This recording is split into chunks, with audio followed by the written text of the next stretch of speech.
సంక్రాంతి పర్వదినం సందర్భంగా ప్రజలంతా సొంత గ్రామాలకు తరలి వెళ్లడంతో నగరాలు పట్టణాలు బోసిపోయాయి. దీనిలో భాగంగా విశాఖ నగరంలో రోడ్లు జనం లేక ఖాళీగా కనిపిస్తున్నాయి. ప్రధాన కూడళ్లతో పాటు ఆర్టీసీ కాంప్లెక్స్ లో ప్రయాణికులు లేక వెలవెల్లాపోతున్నాయి. దీనిపై మరింత సమాచారం మా ప్రతినిధి నాయుడు అందిస్తారు. సంక్రాంతి అంటేనే గ్రామీణ వాతావరణంలో జరిగే అతిపెద్ద పండగ అని చెప్పాలి. ఆ పండగకి నగరాలన్నీ వలసి వెళ్ళిపోతాయి. అందుకు నిదర్శనం ఇప్పుడు మనం ప్రస్తుతం విశాఖలో ఉన్నటువంటి ఆర్టీసీ కాంప్లెక్స్ దగ్గర ఉన్న జంక్షన్లో ఉన్నాం. మనం చూడొచ్చు.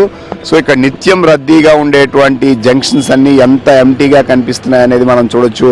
మరోవైపు అక్కడ రైట్ సైడ్ గాని ఒకసారి చూస్తే ఆర్టీసీ కాంప్లెక్స్లో బస్సులు ఎక్కి వెళ్ళడానికి కూడా జనాలు లేరు. అంటే ఇక్కడ పోనం ఇతర ప్రాంతాలకు వెళ్ళే వాళ్ళు ఒకలో ఇద్దరు ఉంటే ఉండొచ్చు, కానీ మిగతా వాళ్ళు కూడా ఉన్న వాళ్ళు కూడా ఇతర ప్రాంతాలకు దూర ప్రాంతాలకు వెళ్ళిన వాళ్ళే తప్పితే కానీ నగరంలో తిరిగేందుకు వచ్చేటువంటి సిటీ బస్సులు అయితే అక్కడెక్కడ జనాలు ఎక్కడానికి కూడా లేనటువంటి పరిస్థితి ఉంది. అంటే గ్రామాలకి సంక్రాంతి పండుగ చేసుకునేందుకు నగరాలన్నీ ఎలా తరలి వెళ్ళిపోయాయి అనేది మనకి స్పష్టంగా కనిపిస్తుంది. సో ఈ రోడ్లో మనం చూసుకుంటే వందల సంఖ్యలో ఒక సిగ్నల్ పడిందంటే వందల సంఖ్యలో వెహికల్ పాస్ అవుతుంటాయి.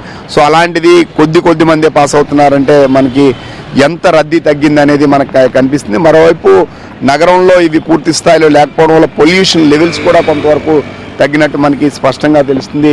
మరోవైపు మనం ఎక్కడ చూసినా సరే పూర్తి స్థాయిలో నగరం అంతా కూడా బోసిపోయినట్లే కనిపిస్తుంది. అన్ని వీధులు కూడా ఖాళీగా ఎంటీగా కనిపిస్తున్నటువంటి పరిస్థితి అయితే మనకి కనిపిస్తుంది. మరోవైపు ఇప్పటికే గ్రామాలకి చాలామంది తరలి వెళ్ళిపోవడంతో ఎక్కడెక్కడ పోలీసు పహారా అనేది పెంచారు. ఎందుకంటే రాత్రులు ఉదయం సమయంలో కూడా దొంగతనాలు జరిగేటువంటి అవకాశం ఉంది నేపథ్యంలో పోలీస్ గస్తీని కూడా పెంచినటువంటి పరిస్థితి కనిపిస్తుంది. విశాఖ నగరం నుంచి అటు శ్రీకాకుళం, విజయనగరం, ఈస్ట్ గోదావరి ఈ ప్రాంతాలన్నిటికీ కూడా చాలామంది ఇప్పటికే వెళ్ళిపోయినటువంటి పరిస్థితి. దీంతో నగరంలో ఎక్కడ చూసినా కర్ఫ్యూ వాతావరణంలో ఎలా అయితే ఉంటాయో అదే తీరులో రోడ్లు కానీ ఇవి కానీ కనిపిస్తున్నటువంటి పరిస్థితి అయితే కనిపించింది. ఓవరాల్గా విశాఖ నగరం అంతా కూడా బోసిపోయింది అన్నట్లు మనకి తయారైంది అనేది స్పష్టంగా ఈ విజువల్స్లో కానీ ఇక్కడ కానీ చూస్తే కనిపిస్తుంది. ఏ వీధిలో కూడా ఎవరు లేనటువంటి పరిస్థితి. కనీసం బయట టిఫిన్ లేకపోతే భోజనం చేద్దామన్నా ఎక్కడో కొద్ది శాతం మాత్రమే ఉన్నాయి తప్పితే మిగతా చోట్ల కూడా అన్ని క్లోజ్ అయిపోయినటువంటి పరిస్థితి. అంటే ఒక కర్ఫ్యూ వాతావరణం వస్తే ఎలా ఉంటుందో,